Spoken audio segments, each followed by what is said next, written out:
Unang-una po, yung importanteng punto ay hindi po sa akin Mm. ipinataw ang multa. Ako po ay nagbenta ng kumpanya nung 2023 and 4. Tapos yung multa ay ipinataw ngayon lang. Baka dahil I'm not alleging this, I'm just saying uh, nagkataon, ito po ay kasunod ng aking pagbunyag ng certain things. Sir, 24 billion, hindi raw ito kaugnayan, no? Yung sabi ni Secretary Garin sa inyo pong stand, no, sa korupsyon. Do you believe, sir, on that side naman po ng Energy Secretary? Unang-una po, yung importanteng punto ay hindi po sa akin Mm. ipinataw ang multa. Ako po ay nagbenta ng kumpanya nung 2023 and 4. Tapos yung multa ay ipinataw ngayon lang. Baka dahil I'm not alleging this, I'm just saying nagkataon, ito po ay kasunod ng aking pagbunyag ng certain things. And at least yung pag-ingay tungkol dito ay first time na nangyari. And the sad thing is, hindi sa akin pinataw ang multa. Sa kumpanyang binenta ko, pinataw ang multa. Baka akala nila sa akin, mali pala. At nakakalungkot kung may mga ibang mga madadamay dahil sa mga alleged na politically motivated attacks. Pero hindi po ako nag-engage sa media sa mga pahayag ni DOE Secretary Garin at iginagalang natin po siyempre siya at ang aming focus ngayong araw ay ang mga pahayag ni Yusek Claire Castro. Pero nililinaw ko lang po sa inyong show, hindi po sa akin pinataw ang sinasabing multa. Opo, Kong, ito may picture, no? Kasama nyo si former Senator Trillanes. Maaari niyo po ba kaming mabigyan ng context? Paano kayo nagkita? Paano po nabuo yung meeting na yon? At ilang detalye siguro, Kong, nang inyo pong napag-usapan? Actually, marami naman po akong mga mini-meeting galing sa iba't ibang mga sektor. At kadalasan, yung mga kaibigan po ng aking ina ay aking mini-meet. At syempre ang aking ina ay may malawak na network sa iba't ibang mga sektor.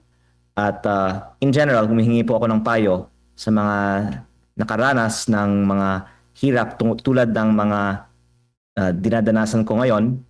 At by the way, ang isang similarity sa mga iba't ibang mga kinakausap ko minsan ay sila po in their own way in the past have fought against corruption.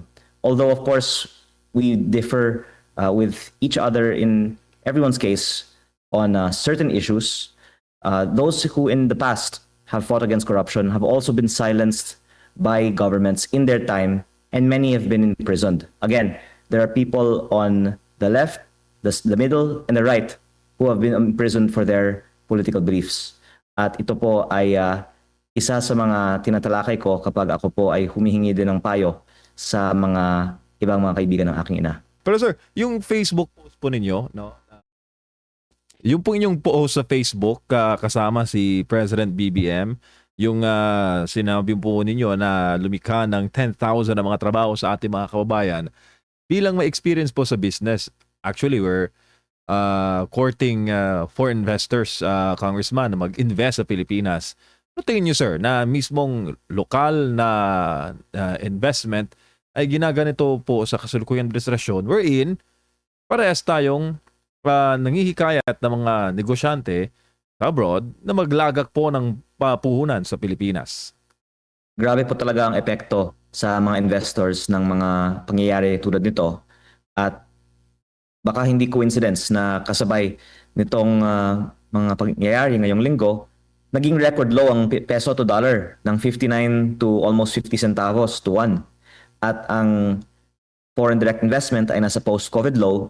Uulitin ko po, yung project ko sa Nueva Ecija, na groundbreak ni PBBM ang pinakamalaking foreign investment sa buong bansa sa taong 2025. At nahihiya po ako, to be honest, sa mga nagtiwala sa ating bansa at nagpasok ng kanilang pera para maisakatuparan ang magandang proyektong ito dahil biglang nadamay ang kanilang investment sa mga vlog ng ating administrasyon USEC.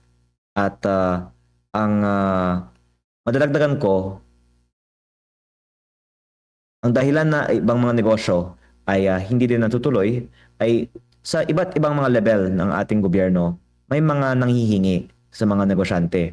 At in fairness naman sa Pilipinas, sa buong mundo, ito ay di umano ay nangyayari. Pero minsan daw, kaya nanghihingi, kaya nagpapataw ng multa ang ibang mga opisyal o nagbibigay ng mga demand letters o nag-intimidate sa media ng mga negosyante ay sa kadahilanan na may posibilidad din na ang mga negosyante ay may iaalok sa mga opisyales na nagpapahirap sa kanila. I'm not implying anything about anyone in this situation, and I am saying this very delicately, and only in this instance have I said this, but I think that at least there is a perception that when any government arm is speaking very publicly against any private business, that iisipin ng iba kahit na walang ganitong nangyayari na baka may financial reason na yung mga nagsasalita ay nagdidi umano'y shake down sa mga investors na ito. At muli, kahit na hindi po ito totoo, the fact na may mga ganitong mga pahayag very publicly ay maaaring mag-discourage sa additional investment sa Pilipinas. Kong, mayroon pong pinapataw na 24 billion. Ito bang 24 billion ay the same company po o the same business na sinabi po ninyo na nakapaglikha ng 10,000 na mga trabaho? Yung sabi po ni Energy Secretary Green? Yun nga po yung kumpanyang binenta ko. Sa kumpanyang binenta ko ay iba't ibang mga subsidiaries. Pero yung mismong kumpanyang binenta ko, if I'm not mistaken, ay yung kumpanya na akala ng iba ay akin pa. Kaya sa totoo lang po, hindi ko kinokorekta sila kaagad dahil gusto ko lang pong panuorin kung ano-anong mga kwentong gagawin nila, at kung magsasalita sila ng mali, pwede natin silang kasuhan ng 110 million pesos in damages din. Pero yun po ay isa pang example ng patently false information na ipinahayag sa mga nakaraang mga araw.